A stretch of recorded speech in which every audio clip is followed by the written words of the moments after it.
Dear student, प्रतिवर्ष लाखों लोग यूपीएससी यूपीपीसीएस का एग्ज़ाम देते हैं। इसमें अंतिम सफलता कुछ ही लोगों को मिल पाती है।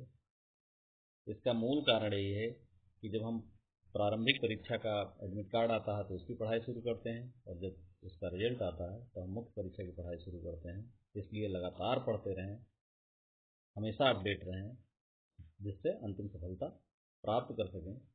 Let's start the video. Welcome in my YouTube channel निशान IAS। सब्जेक्ट है UPPCS pre 2022 quick revision 25 question set 2। पहला क्वेश्चन है, सुमेलित करना है विनय पिटक, सुत्त पिटक, अभिधम पिटक, चतुर्थ बौद्ध संगीत। इसको सुमेलित करना है विभाषा शास्त्र, अंगुत्तर निकाय, खंडक, कथावस्तु। तो विनय पिटक में 3 खंड हैं, उसमें एक खंड खंडक है। सुत्त पिटक में 5 खंड हैं, जिसमें एक खंड अंगुत्तर निकाय है, और अभिधम पिटक में 7 खंड हैं, उसमें एक खंड कथावस्तु है। चतुर्थ बौद्ध संगीत में हम जानते हैं कि ये कुंडल वन कश्मीर में हुई थी कनिष्क के शासनकाल में। इसमें महायान बौद्ध धर्म का बोलबाला था, और बौद्ध धर्म के कठिन अंशों का टीका के रूप में, विभाषा शास्त्र के रूप में एक टीका में संकलित किया गया था। तो चतुर्थ बौद्ध संगीत विभाषा शास्त्र।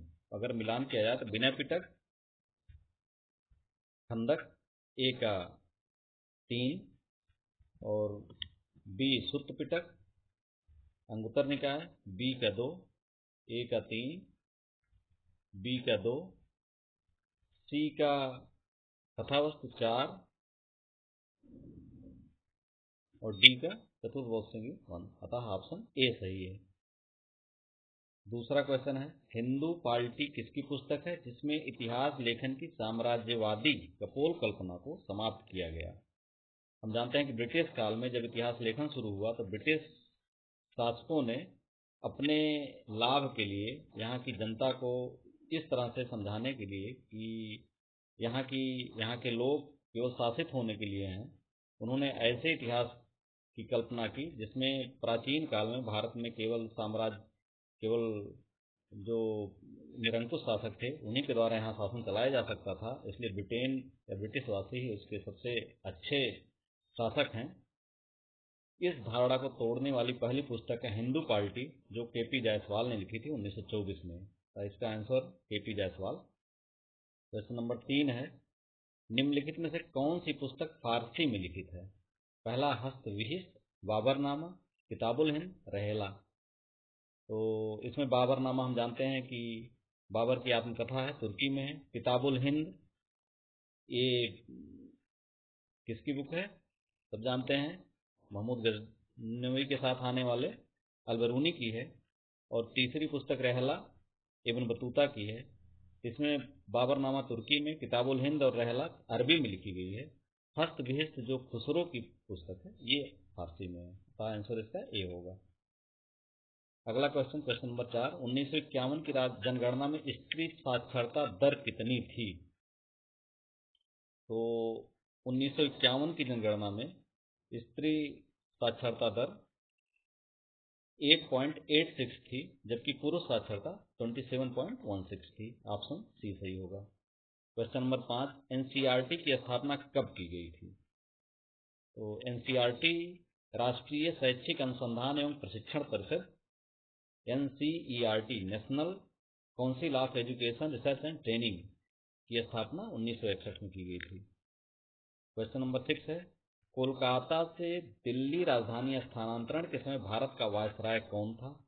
तो हम जानते हैं कि कोलकाता से दिल्ली जो राजधानी स्थानांतरित हो गई थी उस 1911 में स्थानांतरित की गई थी। उस समय जो वायसराय थे लॉर्ड हार्डिंग थे, और जो वहाँ का शासक था ब्रिटेन का जॉर्ज पंचम था, उसी की घोषणा से ये हुई थी।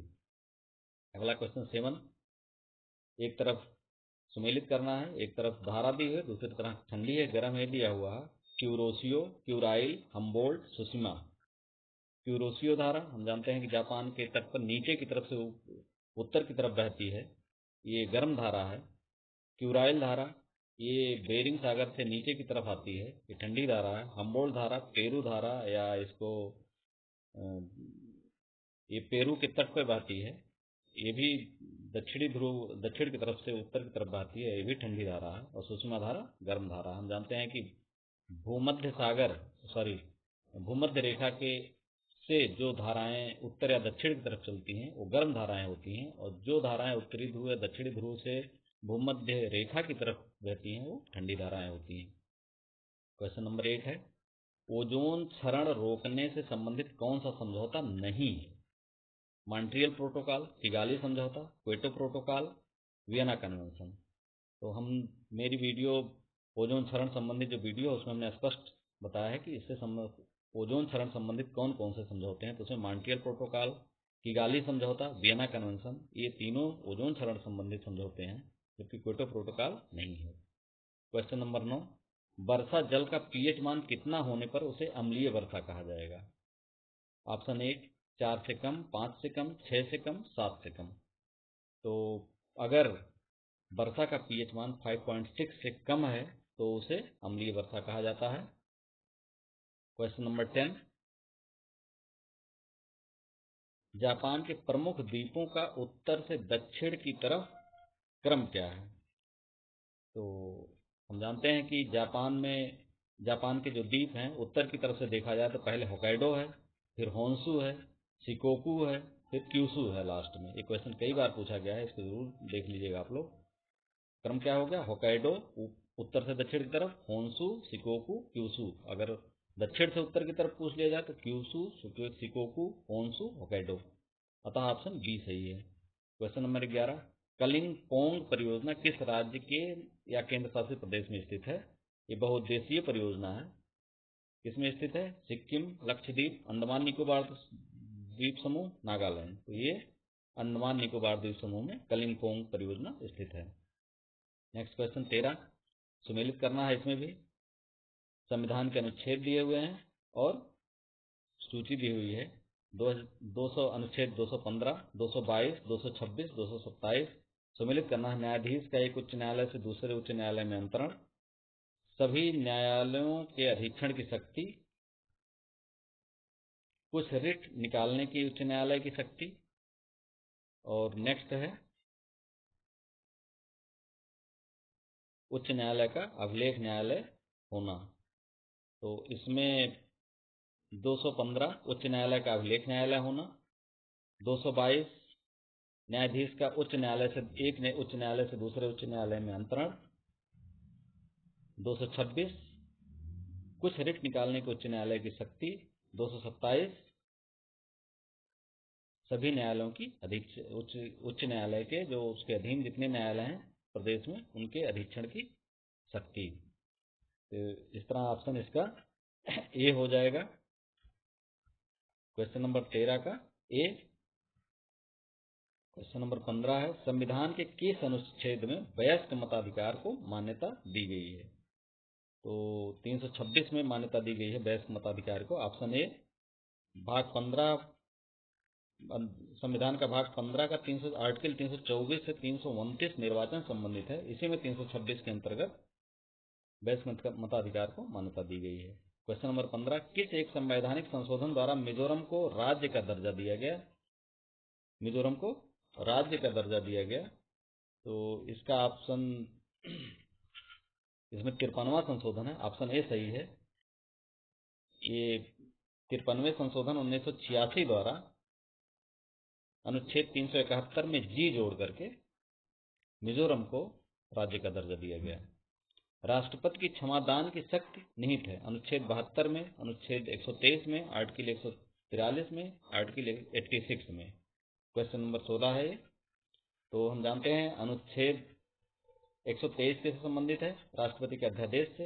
अनुच्छेद 143 जो सुप्रीम कोर्ट के परामर्श से संबंधित शक्ति है उसकी, और 86 दोनों सदनों को, अनुच्छेद 86 राष्ट्रपति द्वारा दोनों सदनों को संदेश भेजने से संबंधित है, और आर्टिकल 72 उसके समाधान से संबंधित है। अतः ऑप्शन ए सही होगा। क्वेश्चन नंबर 17, संघ का मंत्री शपथ लेता है संविधान के प्रति श्रद्धा एवं निष्ठा की, संविधान का परिरक्षण, संरक्षण, प्रतिरक्षण की, कर्तव्य का निष्ठापूर्वक निर्वहन की, सूचना के गोपनीयता की शपथ की। तो संविधान, पहला ऑप्शन जो दिया है, संविधान के प्रति श्रद्धा एवं निष्ठा, इसकी शपथ कौन लेता है? न्यायाधीश लेता है। संविधान का परिरक्षण, संरक्षण एवं प्रतिरक्षण की शपथ राष्ट्रपति लेता है। कर्तव्य का निष्ठापूर्वक निर्वहन संसद का सदस्य लेता है, जबकि सूचना की गोपनीयता की शपथ मंत्री लेता है। अतः इस प्रश्न का उत्तर डी सही है। संविधान, अगला क्वेश्चन नंबर 18, संविधान के मूल अधिकारों का संरक्षक है संसद, राष्ट्रपति, सर्वोच्च न्यायालय, मंत्रिमंडल। तो हम अच्छी तरह जानते हैं कि संविधान के मूल अधिकारों का संरक्षक सर्वोच्च न्यायालय होता है। अगला क्वेश्चन है क्वेश्चन नंबर 19, एशिया का वह पहला त्योहार जिसे यूनेस्को की मानवता की अमूर्त सांस्कृतिक विरासत के रूप में दर्ज किया गया है। तो पहला ऑप्शन है थाई वाटर फेस्टिवल, दूसरा दुर्गा पूजा, तीसरा छऊ नृत्य, चौथा फाइटा खोन फेस्टिवल। तो इसमें स्पष्ट रूप से जानते हैं कि दुर्गा पूजा को यूनेस्को की मानवता की अमूर्त सांस्कृतिक विरासत के रूप में दर्ज किया गया है। अगला क्वेश्चन नंबर 20, बेटी बचाओ बेटी पढ़ाओ योजना निम्नलिखित में से किस मंत्रालय के अंतर्गत आती है? इसका उत्तर है सी, महिला एवं बाल विकास मंत्रालय के अंतर्गत आती है। हेनले पासपोर्ट सूचकांक 2022 में भारत का स्थान क्या है? इसका उत्तर है 83वां स्थान है 2022 में, 2021 में 90वां था, 2020 में 84वां था, जबकि 2016 में 85वां स्थान था। अगला क्वेश्चन है question number 22, new development bank में हाल ही में शामिल होने वाला नवा सदस्य कौन है?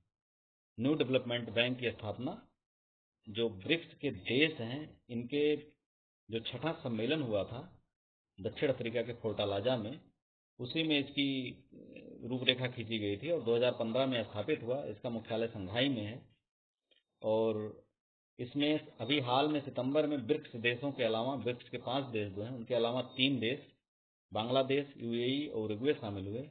जो 9वां देश है वो मिस्र है जो अभी हाल में शामिल हुआ है। अगला क्वेश्चन नंबर 23, किस देश द्वारा हाल ही में कृत्रिम सूर्य के निर्माण का दावा किया गया है? जापान, यूएसए, रूस, चीन। तो चीन द्वारा कृत्रिम सूर्य के निर्माण का दावा किया गया है। क्वेश्चन नंबर 24, भारत की वन स्थित रिपोर्ट 2021 के अनुसार कितना प्रतिशत क्षेत्र वनों के अधीन है? तो हम जानते हैं कि जो 2021 की रिपोर्ट आई उसमें भारत में वन स्थित रिपोर्ट 2021 की रिपोर्ट के अनुसार वन का क्षेत्र 21.71%, ऑप्शन बी सही है। इसके पहले की रिपोर्ट में 21.67% था जो बढ़ करके 21.71% हो गया है। Question number 25, last question, NASA तथा इसरो द्वारा संयुक्त रूप से निर्मित उपग्रह जो 2023 में लॉन्च किए जाने हेतु निर्धारित है कौन सा है? सौर, निसार, कल्पना, गैलेक्सी। इसका उत्तर बी है NISAR, N for NASA, I for ISRO, S for satellite, synthetic, A for aperture, R for radar, synthetic aperture radar. NASA, ISRO, synthetic aperture radar. अतः क्वेश्चन नंबर 25 का ऑप्शन बी सही है। आशा है कि आपको वीडियो अच्छा लगा होगा। अगर वीडियो आपको अच्छा लगा हो तो like, subscribe and comment, share. Thanks.